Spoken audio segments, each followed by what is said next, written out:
अस्सलाम वालेकुम स्टूडेंट्स। आज का हमारा बेसिकली जो टॉपिक है जो हमने डिस्कस करना है, the name of that topic is current electricity. I am talking about specially related to medical student, medical physics students. So today we are discussing about the current electricity and the main terminologies or the concepts associated with this topic, current electricity. Now, the very first topic which all students should need to understand is what is about electric current. कि what is electric current, electric current क्या होता है। देखें, अगर हम electric current के बारे में बात करें ना, सो इलेक्ट्रिक करंट को हम इस तरह से सिंपली जो है कह लेंगे, समझ सकते हैं कि फर्ज करें मेरे पास एक कंडक्टर है। कंडक्टर कोई भी कह लेंगे मेटल वायर हो सकता है, उसकी एक मखसूस लेंथ होगी और उस मेटल वायर के अंदर से एक स्पेसिफिक पॉइंट से कुछ सर्टेन टाइम के अंदर, या यूं कह लें कि 1 सेकंड के अंदर, किसी भी स्पेसिफिक पॉइंट से उस कंडक्टर के अंदर जितने भी नंबर ऑफ इलेक्ट्रॉन्स जो हैं वो क्या करेंगे, पास करेंगे, या यूं कह लें कि नंबर ऑफ चार्जेस पास करेंगे, तो वो क्या शो करेगा, उस वायर में इलेक्ट्रिक करंट को शो करेगा, अमाउंट ऑफ इलेक्ट्रिक करंट को शो करेगा। So amount of electric current को हम डिफाइन किस तरह करते हैं, rate of flow of charges is called electric current. अच्छा, rate of flow of charge क्यों बोला मैंने? देखिए, चार्जेस जो है ना वो हमारे पास दो तरह के होते हैं, पॉजिटिव चार्ज भी हो सकता है, नेगेटिव चार्ज भी हो सकता है। जब पॉजिटिव चार्ज फ्लो करेगा तो जो करंट होगा उसकी डायरेक्शन होगी बैटरी के पॉजिटिव टर्मिनल से नेगेटिव टर्मिनल की तरफ, और वो करंट कन्वेंशनल करंट कहलाएगा। But when we talk about the flow of electrons, then the current always flow from negative terminal of a battery to the positive terminal, and that current is called electronic current और electrons flow. So current क्या है भाई, किसी भी specific या certain time में या unit time में या 1 सेकंड में कंडक्टर के अंदर से जितने भी नंबर ऑफ चार्जेस पास करेंगे, so the rate of flow of charges is called electric current. और फॉर्मूला क्या होता है इलेक्ट्रिक करंट फाइंड आउट करने का, I represents the electric current is equal to Q divided by T. Q represents the amount of charge in coulombs. Coulombs is the SI unit for amount of charge. And T, you all know that T represents time in seconds. And the SI unit for current is amperes, represented by a symbol A. So होता क्या है कि आपके पास, अब हम आप यहाँ पे मेन सवाल ये पैदा होता है कि भाई इलेक्ट्रिक करंट जो है वो तो फ्लो ऑफ चार्ज है, यानी चार्ज मूव कर रहा है एक जगह से दूसरी जगह, और जो मखसूस पॉइंट से चार्ज पास कर रहा है इन 1 सेकंड, तो अमाउंट ऑफ चार्ज जो भी पॉइंट से पास करेगी इन 1 सेकंड वो शो करेगी उस कंडक्टर के अंदर फ्लो होने वाले इलेक्ट्रिक करंट को। लेकिन ऐसी क्या चीज है जो चार्जेस को मूव करवाती है कंडक्टर के अंदर, ये सवाल बड़ा इंपॉर्टेंट है जो यहाँ पे पैदा होता है। और वो सवाल ये है या उसके पीछे का रीजन ये है कि भाई चार्जेस जो मूव करते हैं ना एक एंड से दूसरे एंड की तरफ कंडक्टर के, वो मूव करते हैं due to voltage, due to potential difference, due to EMF, electromotive force. क्यों? देखिए, ऐसा होता क्यों है, ऐसा होता इसलिए है कि वोल्टेज जो होता है ना, वोल्टेज को हम लोग आप यूं समझ लें वोल्टेज को कि वोल्टेज एक तरह की ड्राइविंग फोर्स होती है। वोल्टेज क्या होता है, वोल्टेज जो है वो असल में एक तरह की ड्राइविंग फोर्स है जो क्या करती है, वर्क करती है चार्जेस पर, जो चार्जेस को पंप करती है एक जगह से, वर्क करके चार्जेस को एक एंड से कंडक्टर के मूव करवा के दूसरी एंड की तरफ लेकर जाती है by doing some work on the charges. So voltage जो है ना ये एक तरह की ड्राइविंग फोर्स है, ये क्या करती है, कंडक्टर के अंदर मौजूद चार्जेस, देखिए कंडक्टर जब बैटरी से कनेक्ट नहीं होगा तो चार्जेस रेस्ट में होंगे, but when you connect the conductor with the battery, तो क्या किया आपने, आपने जैसे ही कंडक्टर के दोनों एंड्स को बैटरी से कनेक्ट करा तो कंडक्टर के दोनों एंड्स पर पॉजिटिव और नेगेटिव टर्मिनल, या यूं कह लें कि वोल्टेज अप्लाई कर दिया आपने बैटरी से कनेक्ट करने के बाद। अब वो वोल्टेज पता है क्या करता है, वो वोल्टेज जो है अंदर मौजूद जो स्टेशनरी इलेक्ट्रॉन्स हैं उन्हें क्या करता है, ड्राइव करवाता है, उन्हें एक हैवी फोर्स लगाकर, ड्राइविंग फोर्स अप्लाई करके उन चार्जेस को मूव करवाता है, और वो चार्जेस को ड्रिफ्ट वेलोसिटी प्रोवाइड करता है। और जैसे ही ड्राइविंग फोर्स की वजह से चार्जेस ड्रिफ्ट वेलोसिटी हासिल कर लेते हैं तो चार्ज जो है वो कंडक्टर में एक एंड से दूसरे एंड की तरफ क्या कर जाते हैं, मूव कर जाते हैं, या यूं कह लें कि through out the circuit move कर जाते हैं, या किसी भी कंपोनेंट से चार्ज क्या करते हैं, पास कर जाते हैं।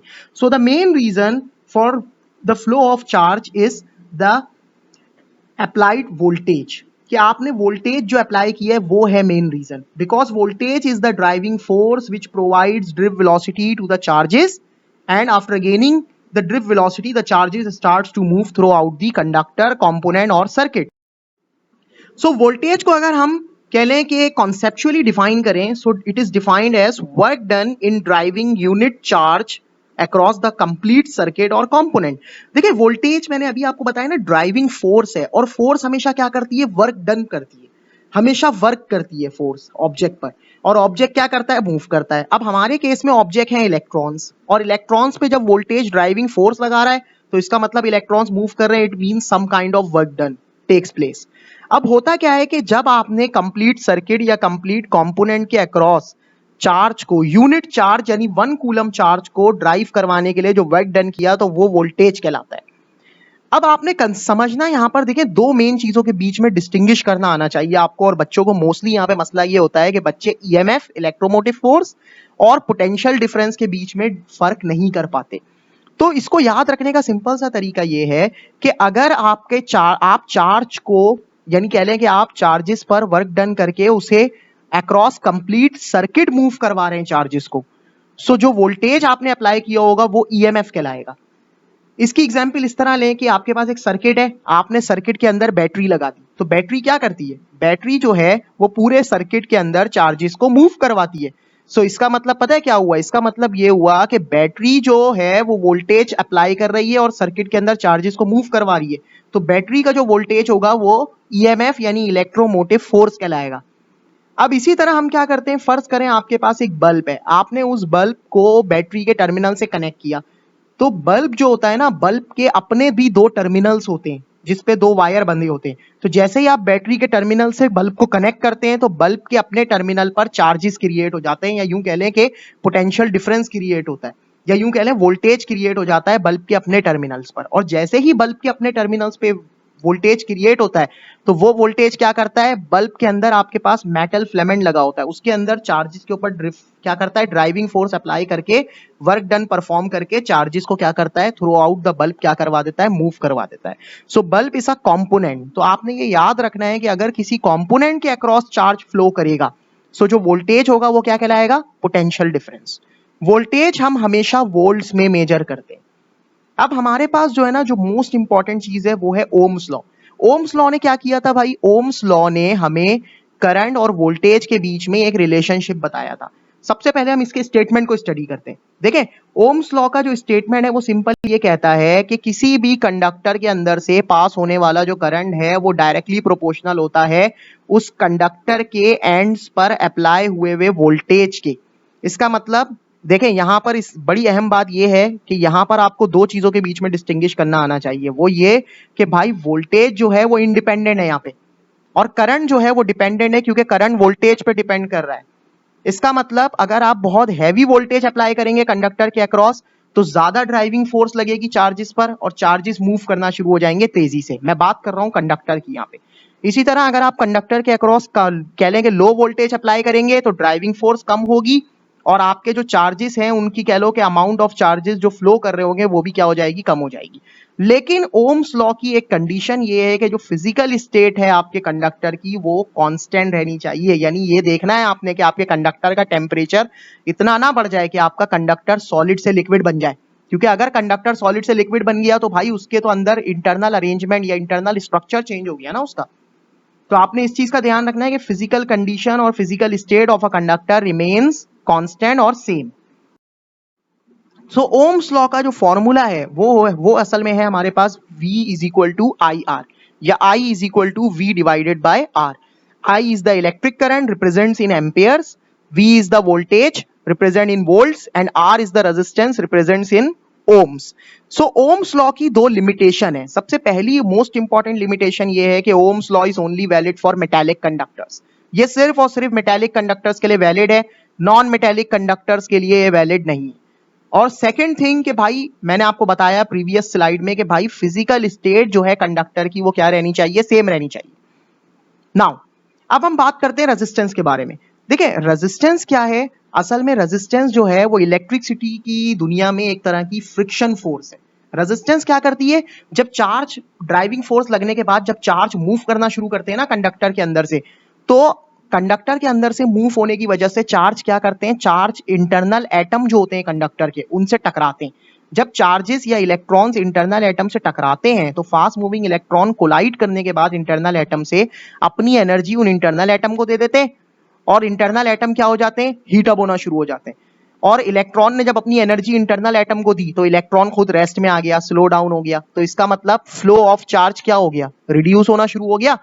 तो हम ये कह सकते हैं कि एक तरह की अपोजिशन क्रिएट हो गई in the path of the electron flow और चार्ज फ्लो, यानी चार्ज फ्लो के रास्ते में एक अपोजिशन क्रिएट हो गई। So that's opposition is called resistance.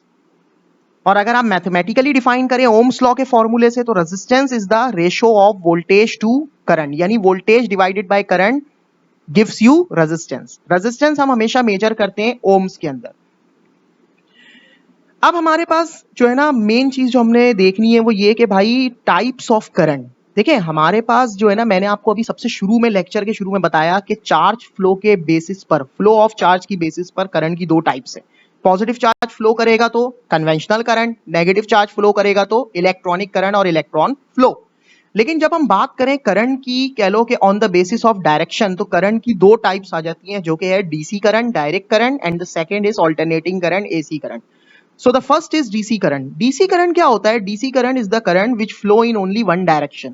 देखिए DC current जो है वो सिर्फ और सिर्फ एक डायरेक्शन में फ्लो करता है, यूनी डायरेक्शनल करंट होता है, unidirectional, one directional current होता है। ये सिर्फ और सिर्फ सेम, इसकी डायरेक्शन सेम रहेगी, इसकी डायरेक्शन चेंज नहीं होगी ओवर टाइम।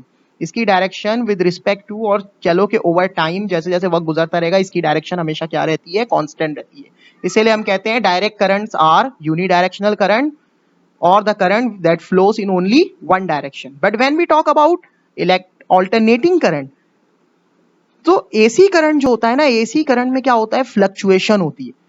यानी यूं कह ले कि चार्जेस जो है ना वो अपनी करंट जो है वो अपनी डायरेक्शन को चेंज कर रहा होता है ओवर टाइम। यानी करंट अपनी डायरेक्शन को ओवर टाइम चेंज करता है जिसकी वजह से करंट में फ्लक्चुएशन आती है और वो करंट कहलाता है ऑल्टरनेटिंग करंट, जो कि हमें जनरेटर्स से मिलता है। जब लाइट चली जाती है तो हम जो जनरेटर्स चलाते हैं ना, उससे हमें जो करंट मिलता है वो एसी करंट होता है, और बैटरीज से हमें जो करंट मिलता है वो डायरेक्ट करंट होता है। So electric power, electric power जो है वो बेसिकली प्रोडक्ट है वोल्टेज एंड इलेक्ट्रिक करंट का। इसीलिए इलेक्ट्रिक पावर का फॉर्मूला है P is equal to VI। Electric power को हम हमेशा वॉट्स में मेजर करते हैं, और इलेक्ट्रिक पावर को फाइंड आउट करने के और भी तीन डिफरेंट फॉर्मूले हैं। सबसे पहला फॉर्मूला है इलेक्ट्रिकल एनर्जी फाइंड आउट करने का, जो कि बराबर है VIT, यानी voltage multiply by current multiply by time. आपने यहाँ पे ये बात याद रखनी है कि ये जो फर्स्ट फॉर्मूला है E is equal to VIT, this is the formula which we can use to calculate electrical energy. ये इलेक्ट्रिकल एनर्जी कैलकुलेट करने का फॉर्मूला है। And the remaining two formulas are use for calculating electrical power और power dissipation. Power dissipation का मतलब है कि power जो जाया हो रही है वो भी आप इन दो फॉर्मूलों से क्या कर सकते हैं, फाइंड आउट कर सकते हैं। Second formula is the product of square of current and resistance, and third formula is the ratio of square of voltage to resistance. अब हम यहाँ पर जो है कुछ इलेक्ट्रिकल क्वांटिटीज के SI यूनिट्स वगैरह को जो है ना थोड़ा डिस्कस करेंगे। जैसे कि कैपेसिटेंस की अगर हम बात करें तो कैपेसिटेंस का सिंबल होता है C, इसका यूनिट फैराड होता है और इसका यूनिट सिंबल F होता है। अगर हम चार्ज की बात करें तो चार्ज का जो कह लेंगे क्वांटिटी सिंबल है Q, और यूनिट होता है कूलम्स, और यूनिट सिंबल C होता है। अगर हम फ्रीक्वेंसी की बात करें तो फ्रीक्वेंसी का जो सिंबल है वो स्मॉल f है, इसका SI यूनिट हर्ट्ज होता है जिसे हम, और यूनिट सिंबल HZ है। इसी तरह अगर हम पीरियड की बात करें तो इसका जो सिंबल है वो T है जिसे हम टाइम पीरियड भी कहते हैं, और इसका SI यूनिट सेकंड्स होता है जिसे हम S से शो करते हैं। अगर हम पावर की बात करें तो पावर का सिंबल जो है वो P है, पावर का SI यूनिट है वॉट, और पावर का यूनिट सिंबल है W। टेम्परेचर की अगर हम बात करें तो टेम्परेचर का क्वांटिटी सिंबल कैपिटल T है, यूनिट केल्विन है, और यूनिट सिंबल जो है वो है K। सो अब हम बात करते हैं कुछ कॉमन प्रीफिक्सेस की। देखिए प्रीफिक्सेस क्या होते हैं कि आप क्या करते हो जब आप बहुत ज्यादा लंबी, कह लो कि आपके पास बहुत लॉन्ग वैल्यू है जिसे आपने एक्सपोनेंशियल यानी साइंटिफिक नोटेशन फॉर्म में लिखा है, तो उस लॉन्ग वैल्यू में जब आप कह लो कि 10 की पावर लिखोगे तो हो सकता है कि it might be possible that you make some error while writing the power. तो आपने क्या करना है, उस प्रीफिक्स से बचने, उस एरर से बचने के लिए हम क्या करते हैं कि हम जो हैं उस एरर से बचने के लिए प्रीफिक्सेस यूज करते हैं। जैसे कि अगर मैं बात करूं एक्सपोनेंशियल 12 मल्टीप्लाई बाय 10 की पावर 12 जो है इसका प्रीफिक्स होता है टेरा, जिसे हम कैपिटल T लिखते हैं। इसी तरह एक्सपोनेंशियल 10 की पावर +6 जो है इसका जो प्रीफिक्स है वो है मेगा, कैपिटल एम लिखते हैं। इसी तरह एक्सपोनेंशियल 3 जो है इसका प्रीफिक्स है किलो, जिसे हम स्मॉल के से शो करते हैं। इसी तरह एक्सपोनेंशियल -9 जो है इसका प्रीफिक्स है नैनो, जिसे हम स्मॉल n से शो करते हैं। और एक्सपोनेंशियल -12 पावर जो है इसका जो प्रीफिक्स है वो है पीको, जिसे हम पी से शो करते हैं।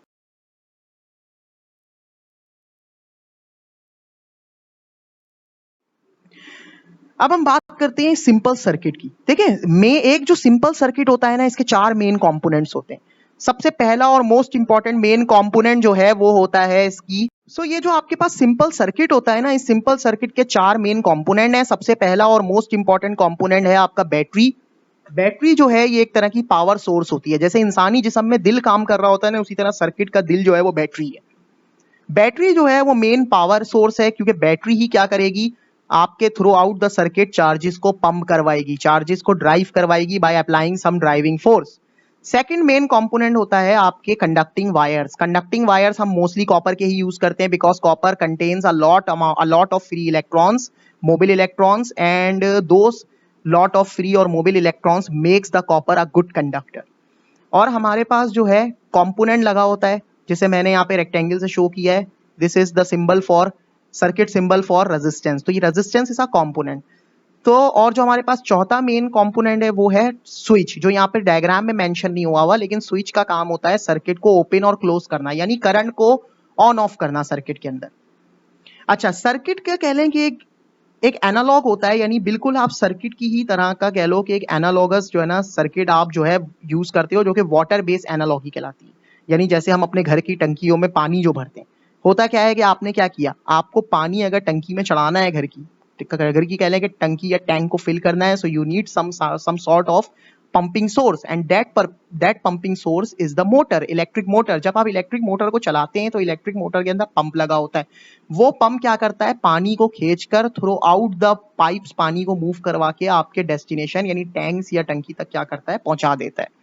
बिल्कुल यही काम आपका सिंपल सर्किट या इलेक्ट्रिक सर्किट कर रहा होता है। किसी भी सर्किट में ना हमारे पास 3 बहुत इंपॉर्टेंट कंपोनेंट्स हैं, और यही 3 कंपोनेंट्स हमें ज्यादातर पढ़ने पड़ते हैं। सबसे पहला कंपोनेंट है रेजिस्टर्स। रेजिस्टर्स का काम क्या होता है भाई, रेजिस्टर का सिंपल सा काम है करंट के साइज को कंट्रोल करना सर्किट में। और करंट का साइज पता है कैसे कंट्रोल होता है सर्किट में, रेजिस्टेंस क्रिएट करके। क्यों? क्योंकि करंट और रेजिस्टेंस एक दूसरे के इनवर्सली प्रोपोर्शनल होते हैं।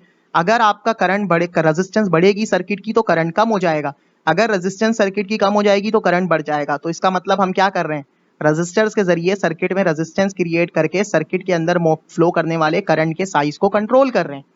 अगर मैं कैपेसिटर की बात करूं तो मैंने पढ़ा दिया था आपको प्रीवियस लेक्चर्स में अपने कि भाई कैपेसिटर जो है ये कैपेसिटेंस प्रोवाइड करता है, यानी ये एबिलिटी देता है, चार्जेस को स्टोर करने की एबिलिटी होती है कैपेसिटर्स के अंदर, ये स्टोर करके रखता है और जितनी जरूरत है चार्जेस को उतना आगे क्या करता है, सर्किट में भेजता रहता है। इसे हम मेजर करते हैं कैपेसिटेंस को फेरेड्स के अंदर।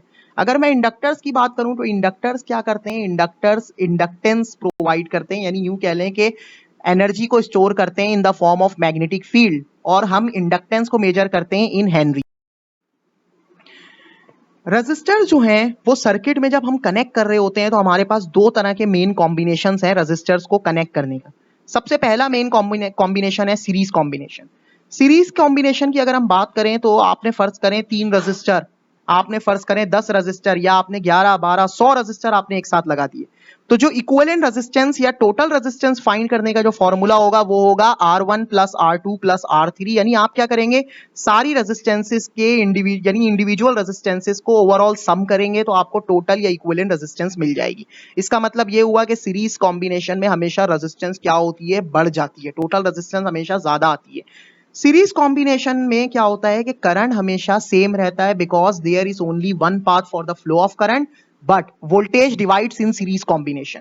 लेकिन जो मेन नुकसान है सीरीज कॉम्बिनेशन का वो ये है कि फर्ज करें अगर आपका एक भी रजिस्टर खराब हो गया तो आपका करंट आगे जाएगा नहीं, करंट पाथ को कंप्लीट नहीं करेगा, तो आपका पूरा का पूरा सर्किट क्या हो जाएगा, शट डाउन हो जाएगा, या सर्किट काम करना बंद कर देगा।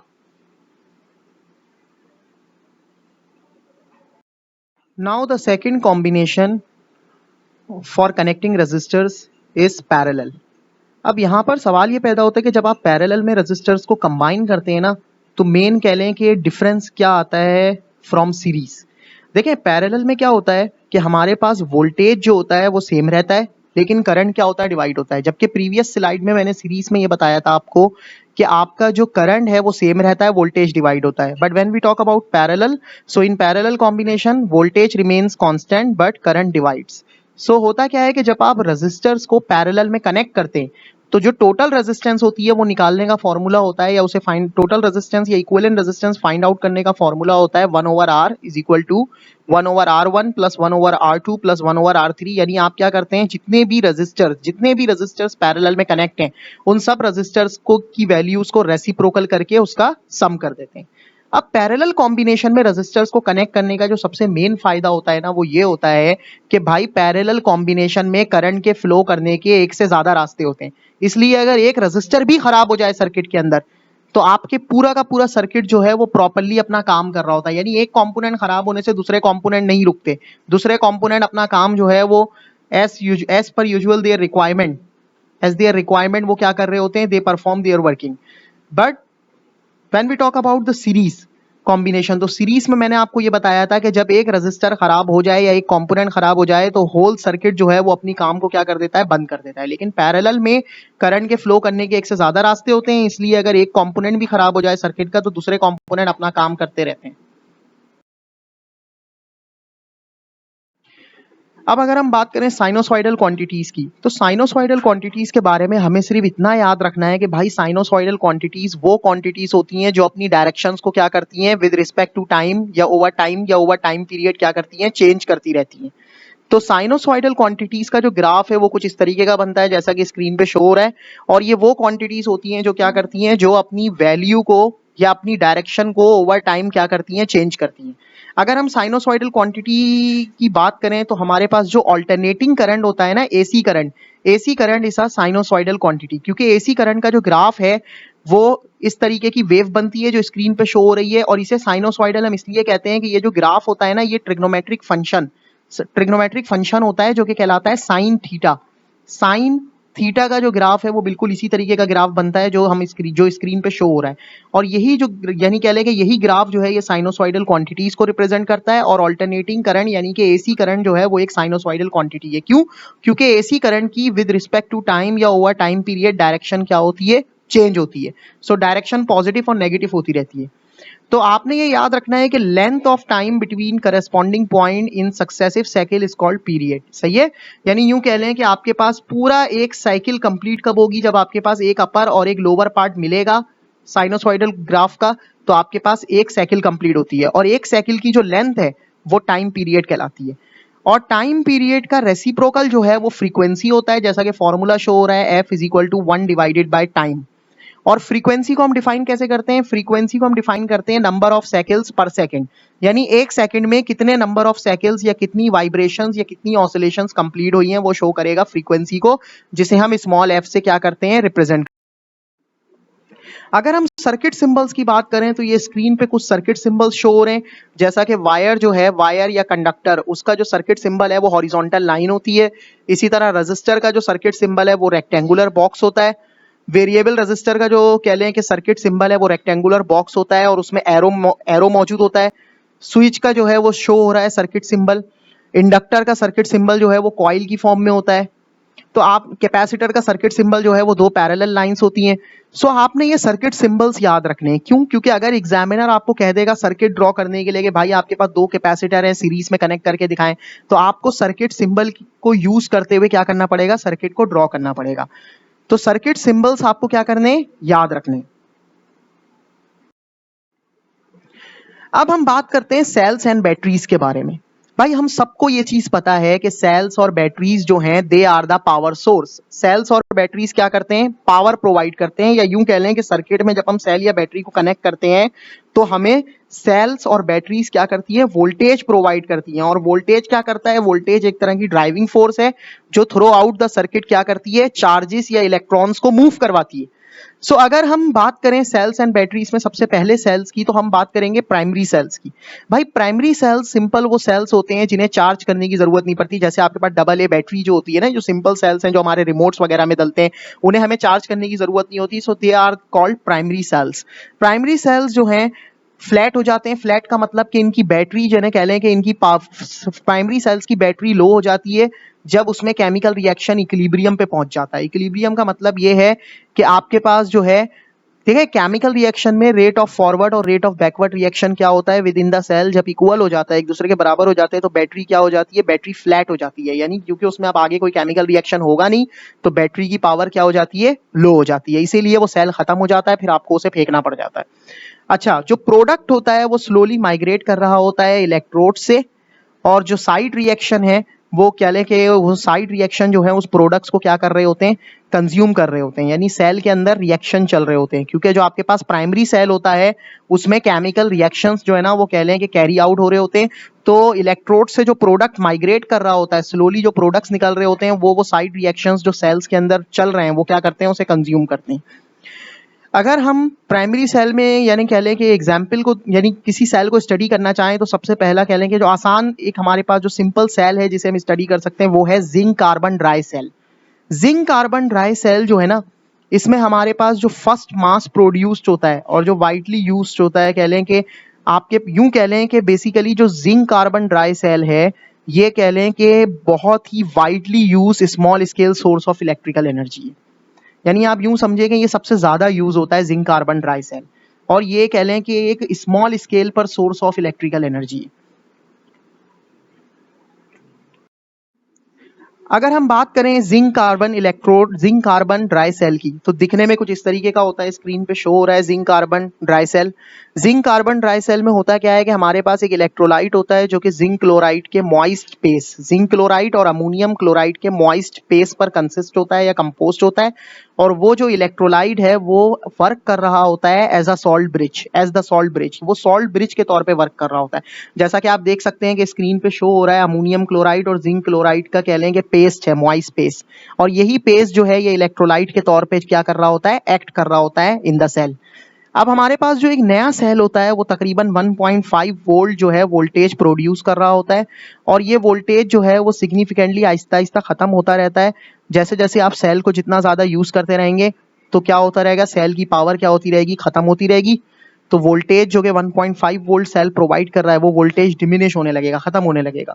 सो अगर आपको क्या करना है, ड्राई सेल के अंदर नेट फॉरवर्ड रिएक्शन को मेंटेन करना है, तो हमें क्या करना होता है कि जो सॉल्यूबल रिएक्शन प्रोडक्ट्स हैं वो इलेक्ट्रोड से क्या करने चाहिए, माइग्रेट अवे होने चाहिए। यानी इलेक्ट्रोड जो है, देखें यहाँ पर, देखें कि आपके पास कार्बन रॉड मौजूद है। ये जो कार्बन रॉड है ये एक तरह का कह लें कि आपके पास जो कार्बन रॉड है इसमें से क्या होने चाहिए कि आप जब आपके पास फॉरवर्ड रिएक्शन प्रोसीड हो रहा हो, यानी जब आपके पास within the dry cell reaction carry out हो रहा हो, तो इलेक्ट्रोड से क्या होने चाहिए, प्रोडक्ट जो है वो निकल के इलेक्ट्रोलाइट में मूव करने चाहिए। अगर हम बात करें during use the buildup of products around the electrode slows and can even stop the forward reaction. अब आप जैसे जैसे इसको यूज करते रहते हैं ना सेल को, ड्राई सेल को, तो होता क्या है कि जो प्रोडक्ट ने इलेक्ट्रोड से बाहर निकलना है वो प्रोडक्ट क्या होने लगता है, उसकी क्वांटिटी या उसकी अमाउंट जो है वो वक्त गुजरने के साथ साथ कम होने लगती है, या कह लें कि ये जो माइग्रेशन होती है प्रोडक्ट की ये स्लो डाउन होने लग जाती है और आपका फॉरवर्ड रिएक्शन स्टॉप हो जाता है। सो ये जो है ना ये कहलाता है पोलराइजेशन। सही है। If the cell is allowed to rest, अगर आपने सेल को जो है वो यानी कह लें कि आपने सेल को जो है खाली छोड़ दिया, the product migrates away from the electrode and the cell can recover. तो आपका क्या होता है कि जो प्रोडक्ट्स हैं वो क्या करते हैं, माइग्रेट कर जाते हैं, इलेक्ट्रोड से माइग्रेट अवे होते हैं, और आपका सेल जो है वो क्या कर जाता है, सेकंड सेल्स की अगर हम बात करें, यानी सेकंड अगर हम इसकी एग्जांपल देखें तो अल्कलाइन सेल्स। अल्कलाइन सेल्स जो हैं इनकी जो लाइफ है वो जिंक कार्बन ड्राई सेल से 5 गुना कह लें कि ज्यादा होती है, और कह लें कि इसमें कोई बिल्डअप ऑफ इलेक्ट्रोलाइट की हमें कोई ज़रूरत नहीं होती। सही है। तो इसका मतलब ये है कि so no rest time is needed, तो इसमें कोई रेस्ट टाइम नीड नहीं होता। यानी रेस्ट टाइम का मतलब जैसे मैंने आपको बताया प्रीवियस स्लाइड में कि जिंक कार्बन ड्राई सेल को आपको जो है ना वो कह लें कि खाली छोड़ना पड़ता है, ताकि क्या हो कि इलेक्ट्रोड्स जो हैं वो माइग्रेट अवे हो, प्रोडक्ट जो है वो इलेक्ट्रोड से माइग्रेट अवे हो और आपके पास इलेक्ट्रोलाइट में जाए, जो कि पेस्ट था जिंक क्लोराइड और अमोनियम क्लोराइड का मॉइस्ट पेस्ट था। तो जब वो इलेक्ट्रोलाइट में जाएगा तो सेल क्या होने लग जाएगा, रिकवर होने लग जाएगा। लेकिन अल्कलाइन सेल में इस तरह की कोई रिक्वायरमेंट नहीं होती, यानी कोई रेस्ट टाइम की जरूरत नहीं होती अल्कलाइन सेल में। और अल्कलाइन सेल्स जो हैं ये बहुत ही कह लो कि मोर एक्सपेंसिव होते हैं, लेकिन महंगे होने के साथ साथ ये इनकी लाइफ भी बहुत अच्छी होती है, और ये कह लें कि एक बहुत अच्छा सोर्स ऑफ एनर्जी है। अगर हम बटन सेल्स की बात करें तो बटन सेल्स बहुत ही ज़्यादा स्मॉल डिवाइसेस में हम यूज़ कर रहे होते हैं, जैसा कि मोस्टली वॉचेस, कैलकुलेटर्स में हम यूज़ करते हैं, या कार लॉक रिमोट, यानी कार लॉक्स, कार के जो रिमोट कंट्रोलर्स होते हैं कार्स के, उनके अंदर ये कह लें कि बटन सेल यूज़ हो रहा होता है। बटन सेल की दो मेन टाइप्स हैं, जैसे कि सिल्वर जिंक सेल हो गया, लिथियम सेल हो गया। अच्छा, ये जो है कह लें कि रिलेटिवली दोनों एक्सपेंसिव हैं। क्यों? क्योंकि इनका साइज बहुत स्मॉल होता है और जो मटेरियल इनमें यूज़ होता है इनको बनाने के लिए, उसकी वजह से ये थोड़े महंगे होते हैं। लिथियम सेल जो है ये तकरीबन 3 वोल्ट हमें कह लें कि प्रोड्यूस करके देता है ड्यूरिंग डिस्चार्ज, और सिल्वर जिंक सेल जो है ये कह लें कि 1.6 वोल्ट जो है वो हमें प्रोड्यूस करके देता है। कुछ इस तरीके का होता है दिखने में, स्क्रीन पे शो हो रहा है बटन सेल। बटन सेल में जो है ना, सबसे कह लें कि बॉटम लेयर में आपके पास जो है वो मैग्नीज ऑक्साइड का पेस्ट होता है मौजूद। मैग्नीज ऑक्साइड के पेस्ट के ऊपर आपके पास इलेक्ट्रोलाइट मौजूद होता है, और इलेक्ट्रोलाइट के ऊपर लिथियम मेटल मौजूद होता है। और ये सारा का सारा कह लें कि ये जो पूरा कह लें तीनों लेयर्स हैं, ये तीनों लेयर्स जो है एक मेटल केसिंग में बंद होती हैं। मेटल केसिंग का जो टॉप है, यानी यूं कह लें कि मेटल केसिंग जो है वो कह लें कि निकल या स्टील की बनी होती है, और वो जो मेटल केसिंग है वो एक्ट कर रही होती है एज अ कैथोड, यानी मेटल का कैप लगा होता है ऊपर, और मेटल का कैप जो है वो क्या होता है, नेगेटिव होता है, यानी कैथोड के तौर पे एक्ट कर रहा होता है। अगर हम रिचार्जेबल सेल और बैटरीज की बात करें तो रिचार्जेबल सेल्स जो हैं वो लिथियम आयन सेल्स होते हैं, और ये सेकेंडरी सेल्स और एक्यूमुलेटर्स कहलाते हैं। जैसा कि हमारे सेल फोन्स के अंदर बैटरीज लगी होती हैं, वो बैटरीज लिथियम आयन बैटरीज होती हैं और वो रिचार्ज होती हैं। अगर आपको कह लें कि सेल्स को रिचार्ज करना है, तो जो प्रोडक्ट होता है रिएक्शन का, उसे आपको वापस कन्वर्ट बैक, यानी कह लेंगे वापस कन्वर्ट बैक करना पड़ेगा into original reactant. The cell reaction must occur in reverse, यानी सेल जो रिएक्शन होता है अंदर सेल के अंदर, उस केमिकल रिएक्शन को रिवर्स डायरेक्शन में क्या करना होगा, प्रोसीड होना होगा। यानी प्रोडक्ट ने मिलकर वापस क्या बनाना होगा, रिएक्टेंट बनाना होगा। जब सारा का सारा प्रोडक्ट कन्वर्ट बैक होकर रिएक्टेंट बन जाएगा तो हमारा सेल रिचार्ज हो गया। अब जब आप सेल को यूज करोगे तो अंदर मौजूद जो रिएक्टेंट है वो कह लें कि केमिकल रिएक्शन होने के बाद ब्रेक डाउन होकर प्रोडक्ट बना लेगा, और फिर जब आप अगेन रिचार्ज करोगे सेल को, तो जो प्रोडक्ट बनाए वो प्रोडक्ट मिलके वापस क्या कर लेंगे, रिएक्टेंट बना लेंगे। तो इस तरीके से रिचार्जेबल सेल्स जो है होते हैं। अब होता क्या है कि आपने क्या किया भाई, आपने अपने सेल को चार्जर से कनेक्ट कर दिया। चार्जर क्या होता है, एक सोर्स ऑफ इलेक्ट्रिकल एनर्जी है, जिसमें कह लें कि पोटेंशियल डिफरेंस मौजूद होता है, और वो जो पोटेंशियल डिफरेंस है चार्जर का, वो सेल के पोटेंशियल डिफरेंस से ज़्यादा होता है। इसीलिए जो है केमिकल रिएक्शन जो होता है सेल के अंदर, जब आप रिचार्ज कर रहे होते हैं तो वो केमिकल रिएक्शन रिवर्स डायरेक्शन में प्रोसीड करता है, यानी प्रोडक्ट से वापस रिएक्टेंट बनना शुरू हो जाते हैं। इलेक्ट्रिकल एनर्जी जो सप्लाई होती है, जो चार्जर सप्लाई करता है, वो केमिकल एनर्जी में कन्वर्ट हो रही होती है। और होता क्या है कि आपके पास जब वो केमिकल एनर्जी में कन्वर्ट हो रही होती है, तो वो केमिकल एनर्जी क्या करती है, प्रोडक्ट को वापस रिएक्टेंट बना रही होती है, और इस तरह आपका सेल जो है वो क्या होने लग जाता है, recharge. Now that's all for this lecture, and इंशाल्लाह मैं जो हूँ करंट इलेक्ट्रिसिटी का कह लें कि सेकंड लेक्चर भी जो है वो शेयर करूंगा आपसे, यानी सेकंड पार्ट शेयर करूंगा in the form of the video.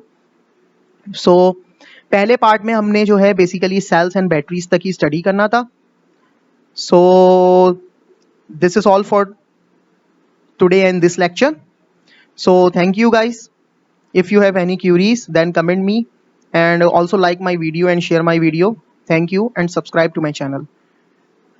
Assalamu alaikum. Allah Hafiz.